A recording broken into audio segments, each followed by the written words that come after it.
इनका ये आरोप है, वकील हैं एक पक्ष के, दूसरा पक्ष कह रहा है कि हमारा अधिकार है, एक पक्ष कह रहा है कि हमारा अधिकार है, हम 100 साल से पूजा कर रहे हैं, ये कह रहे हैं हम पता नहीं कितने साल से कर रहे हैं। लेकिन जो सबसे इम्पोर्टेंट है, कोर्ट का कोई भी आदेश ऐसा नहीं है जिसमें कि दोनों ब्राह्मणों को रथ से उतारा जाए।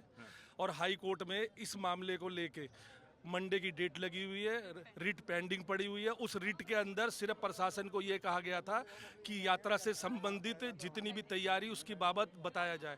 उस बाबत के अंदर प्रशासन ने तहसीलदार की डायरेक्शन पे और अदर ऑफिसर की डायरेक्शन के ऊपर दोनों ब्राह्मण, जो फैमिली 120 साल से पूजा करती चली आ रही है, दोनों ब्राह्मणों को उनको रथ से उतार दिया गया है, लेकिन मंदिर के अंदर की पूजा करने के लिए दिया गया है। और सबसे इम्पोर्टेंट इसमें है, इस रथ के ऊपर जो मूर्ति विराजमान है उनको सुनिश्चित करना और लगाना इस परिवार को ही आता है। अब इस परिवार के द्वारा लगाई नहीं जा रही है, शासन के कुछ लोग इसमें लगा रहे हैं।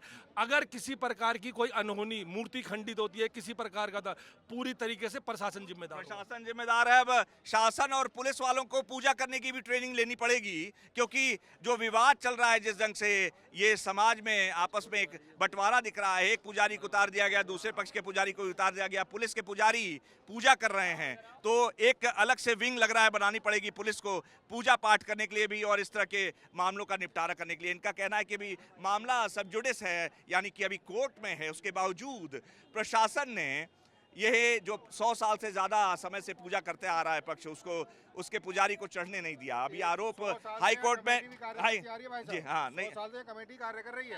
ये देखिए कैमरे पे पुजारी यही करते कहाँ लिखा है कमेटी करती आ रही है? अरे कहाँ लिखा है? कहाँ लिखा है? करती आ रही वही कमेटी के द्वारा यहाँ पे मैनेजमेंट संभाला जाता है। कौन कमेटी काम करती आ रही है? कौन कमेटी का? एसीएम का ऑर्डर है कि मंदिर में कोई कमेटी नहीं है। एसीएम ने कमेटी लास्ट ईयर ही बंद कर दी है। अरे मैं आपको ऑर्डर दे दूंगी सर, इनकी बातें बूझवानी है, इनकी बातें बूझवानी है। इनकी कमेटी बंद कर चुके हैं वो, उसके बावजूद भी कमेटी का नाम लिया जा रहा है इनका। अरे आप देखो ना कितना भगवान की आस्था में इतना भीड़ रहे, कमेटियों का काम ही पैसे का है। लगता है ये लोग सोचते हैं कि पूजा भी यही लोग आप इनको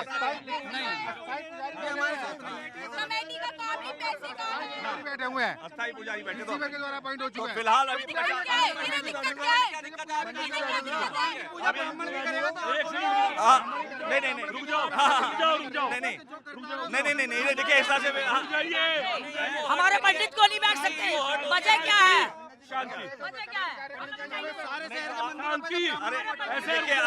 अरे सुनिए एक मिनट सुनिए जो भी अरे भैया एक मिनट आज देखिए ये विवाद का विषय नहीं है, ये पूजा पाठ का दिन है। एक मिनट भैया, ये देखिए लड़ाई का विषय नहीं है, ये आज सकुशल इसको आप आपस में घर में लड़ते रहिएगा।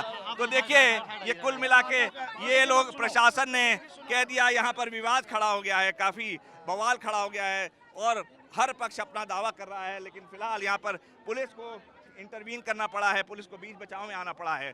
तो कुल मिला के देखिए लेडीज फोर्स भी बुला ली गई है यूपी पुलिस की और इनका ये कहना है कि कोई विवाद ना हो। पुलिस यहाँ पर समझा रही है दोनों पक्षों को और डिप्टी एसपी खुद यहाँ पर समझाने की कोशिश कर रहे हैं और ये देखिए मना कर रहे हैं। देखिए हम लोग भी, हम आपकी बात समझ रहे हैं, देखिए हम तो समझ रहे हैं, ये देखिए ये लोग को भी हम लोग भी यही समझाने की कोशिश कर रहे हैं डिप्टी एसपी साहब। तो अब ये डिप्टी एसपी साहब कह रहे हैं कि जो प्रशासन का फोर्स है, प्रशासन के जो पंडित जी हैं वो टेक ओवर करेंगे। तो कुल मिला के अब प्रशासन ने अपने हाथ में पूरी कमान संभाली है ताकि कोई विवाद नया ना खड़ा हो जाए। कैमरा जर्नलिस्ट दीपक के साथ अनुराग मिश्रा, जी मीडिया, मेरठ। सर आज जगन्नाथ यात्रा है, उसको लेकर किस तरीके से तैयारी, क्योंकि इसमें पूर्व में भी विवाद हुआ है, तो पुलिस किस तरीके से तैयार है पूरे मामले को लेकर? देखिए आज सुबह लगभग 10:30 बजे से भगवान श्री जगन्नाथ जी की यात्रा शुरू हुई है। विगत वर्षों में जो भी इस संबंध में विवाद था, इस संबंध में त्यौहार रजिस्टर उसका अवलोकन करने के पश्चात जो भी इसमें स्टेक होल्डर्स थे और जो भी पक्ष थे, इनके साथ वार्ता की गई है। साथ ही में तमाम जितने भी लोग इसमें शामिल हुए, बहुत हर्षोल्लास के साथ में शोभा यात्रा भी मनाई भी जा रही है और अनेक जो लोग हैं इनके सबसे वार्ता की गई है और यही कहा गया है कि पूरी शहर में शांति व्यवस्था, कायदा कानून की व्यवस्था बनाए रखे। साथ में ये जो पर्व है शोभा यात्रा का, इसको बहुत हर्षोल्लास से मनाया जाए। लेकिन अगर किसी विषम परिस्थितियों में किसी भी व्यक्ति के द्वारा इस माहौल को ख़राब करने का अगर प्रयास किया जाएगा तो विधिवत जो भी इसमें ऊपर कार्रवाई बनेगी, वह कार्रवाई करते हुए मौके पे शांति व्यवस्था बनाई जाएगी।